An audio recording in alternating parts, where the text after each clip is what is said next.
Foreign policy یہ کچھ کوئی رجیم چینج کی سازش ہو رہی ہے؟ دیکھیے جی، میں آپ کو پہلی بات بتاؤں، میں ان کو بلیم نہیں کرتا ہوں.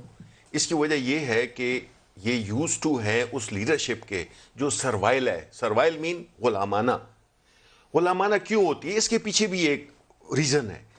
جب آپ کے ایسٹس بائر ہوں، آپ کے اکاؤنٹس بائر ہوں، آپ کی پراپرٹیز بائر ہوں، آپ کے انٹرسٹ بائر ہوں، جو کہ نواز شریف کے بھی ہیں اور جو آصف علی زرداری کے بھی ہیں.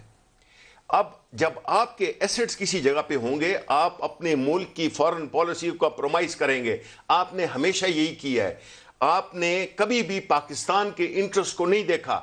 ہماری پرائم منسٹر عمران خان نے ہمیشہ بیفور ہی واز ان پاور ان کا ایک انڈیپینڈنٹ پاکستان، ایک سیلف ریسپیکٹنگ اور ایک وہ پاکستان کی فارن پالیسی جس کا کہ مین پلر ہو اونلی نیشنل انٹرسٹ میں فیصلے کرنے چاہیے.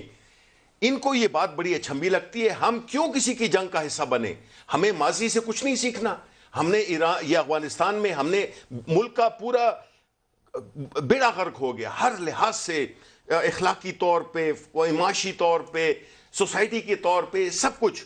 تو ایک پرائم منسٹر ہے جو کہ کہتا ہے کہ بھئی دیکھو ہم غریب ضرور ہیں لیکن ہم نے اپنی نیشنل ساورینٹی پہ اور اپنے نیشنل انٹرسٹ پہ بالکل کمپرومائز نہیں کرنا.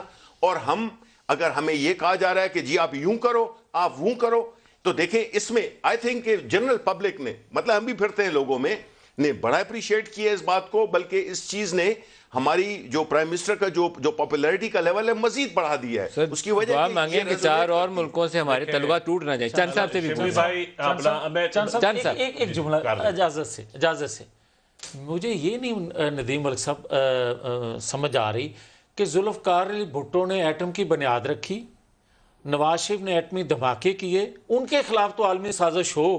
اور بھائی آپ نے کیا کیا ہے؟